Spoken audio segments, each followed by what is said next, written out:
que parfois les députés tempèrent leur mandat, colorent leur mandat plutôt nationaux, plutôt circo. Moi, j'ai fait vraiment strictement les deux.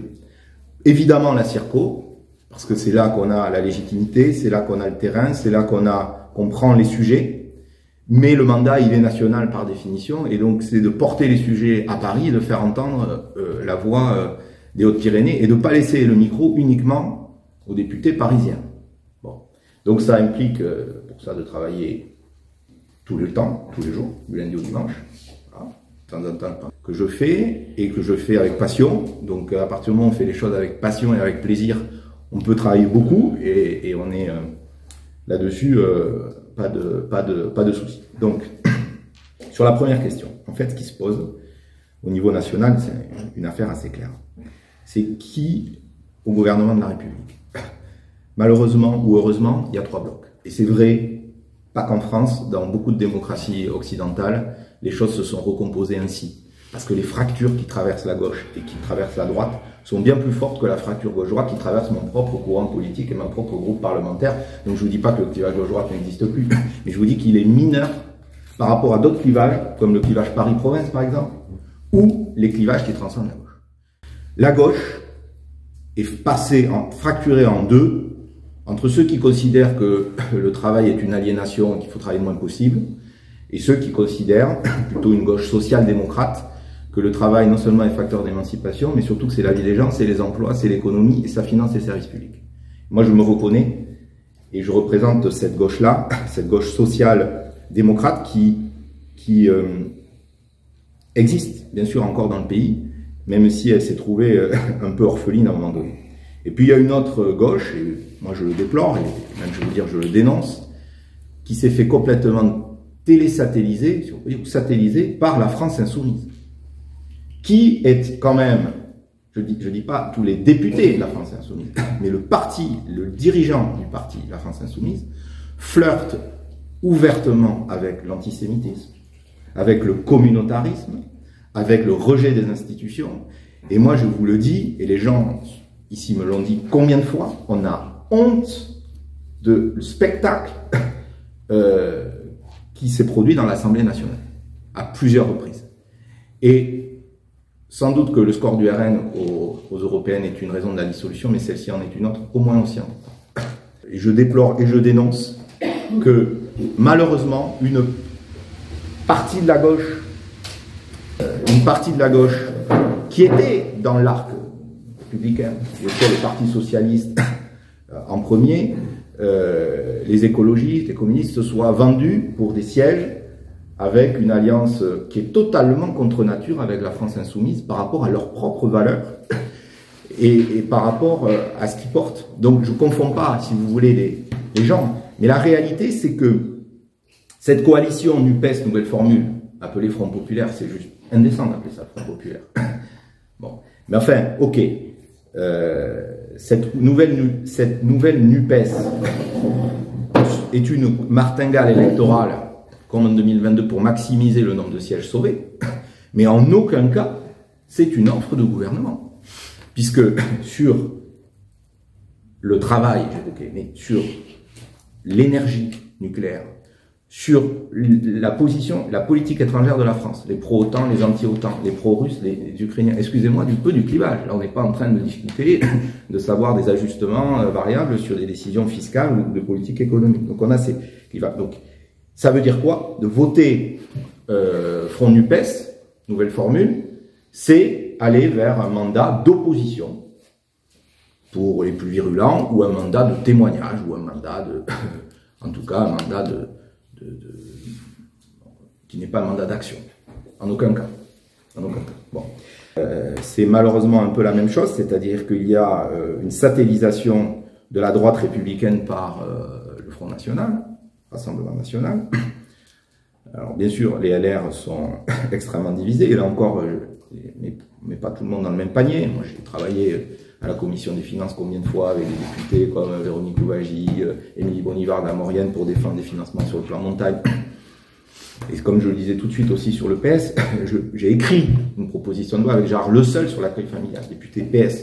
J'ai écrit une proposition de loi sur les mesures d'urgence pour la santé mentale et de résolution sur la santé mentale grande cause nationale avec Chantal Jourdan et Joël Aviragné, député PS. Donc, c'est des gens avec qui on peut bosser. Alors, pourquoi ces gens-là vont se mettre pour un plat de lentilles dans une martingale électorale en reniant et leurs valeurs et voilà. Donc moi, ça, je le dénonce avec grande force parce que ça empêche l'action. Donc, à gauche, clairement, c'est une coalition de témoignages qui n'est pas une coalition d'opposition. Et à droite extrême, on est dans un projet de société qui est orthogonal avec nos valeurs, avec des dénonciations de problèmes qui souvent sont justes. On n'est pas en train de dire qu'il n'y a aucun problème dans le pays d'insécurité, de régulation de l'immigration clandestine, mais avec zéro solution. Ou alors des solutions qui divisent, des solutions qui sont juste orthogonales, avec juste parfois la Constitution.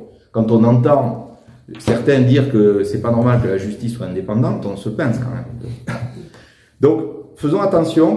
Donc là, il faut être très clair de où passent les lignes de fracture républicaine. Et puis, sur l'économie, là encore, il y a des contradictions internes terribles entre une droite conservatrice assez libérale et un programme économique tel qu'il est décliné par Marine Le Pen, qui est un programme qui est beaucoup plus proche du parti de la France Insoumise que des LR. Hein. Donc, entre les deux, dans ce bloc central, et ce que je veux vraiment vous dire et insister là-dessus, c'est que ce n'est pas les macronistes ou Renaissance, le bloc central. C'est tous les républicains qui ne se reconnaissent pas dans ces satellisations. Et il y en a beaucoup. Et il y en a beaucoup. Donc dans tous les camps, il y en a. Donc les choses vont se recomposer. Et je pense qu'au lendemain de ces élections législatives, il y aura, pour parler concret, probablement des députés de droite et de gauche qui viendront dans une sorte de plateforme, de projet. Et c'est notre responsabilité, notre devoir de leur tendre la main. Voilà. Et en fait, on le fait déjà. Vous savez quoi? On le fait déjà. Parce que parfois, contrairement à ce que les gens imaginent, le Parlement depuis 2 ans n'est pas bloqué. Hormis les budgets, où évidemment il y a cette charge symbolique, je suis dans l'opposition, je suis dans la majorité. Sinon, sur tous les thèmes, on a réussi à passer des lois, et pas de rien. Loi de programmation militaire, loi de programmation justice, loi de programmation ministère de l'Intérieur, la loi sur l'énergie nucléaire, la loi sur les énergies renouvelables, les retraites, la loi immigration, qui ont été des temps difficiles pour dire. Donc, notre offre politique, pour nous, donc dans cet arc central, elle se veut de dépasser, d'élargir notre spectre, et pour rassembler, on va dire, les gaullistes, les orléanistes, les radicaux, bien sûr, les radicaux, jamais, et les radicaux de gauche en particulier, n'iraient s'allier avec la LFI. Et je pense à eux, parce que eux n'ont jamais perdu cette boussole républicaine. Donc, tous les radicaux, les sociodémocrates, les gaullistes,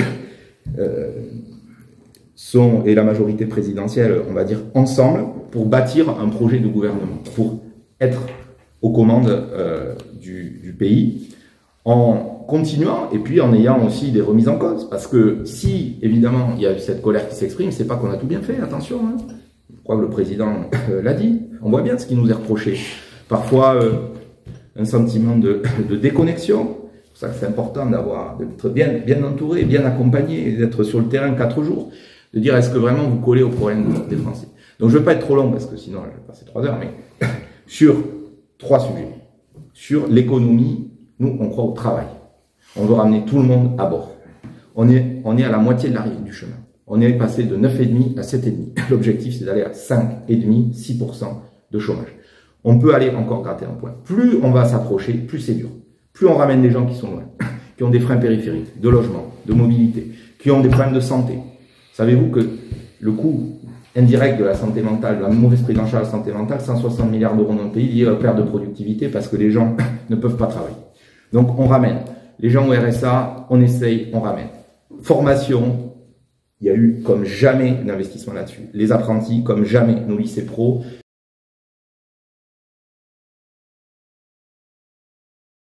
J'ai pour ambition pour le département, c'est qu'on universitarise l'hôpital Tarbes Lourdes. On a une opportunité historique. Le directeur de Pau, Julien Rossignol, je trouve qu'il était de ma promo directeur d'hôpital. Il s'entend parfaitement avec Christian Dubé. François Bayrou est sur cette idée. Le maire de Lourdes aussi, président de la commission de surveillance. il faut qu'on universitarise les filières. Ça veut dire que du jour au lendemain, on crée un CHU. Et voilà,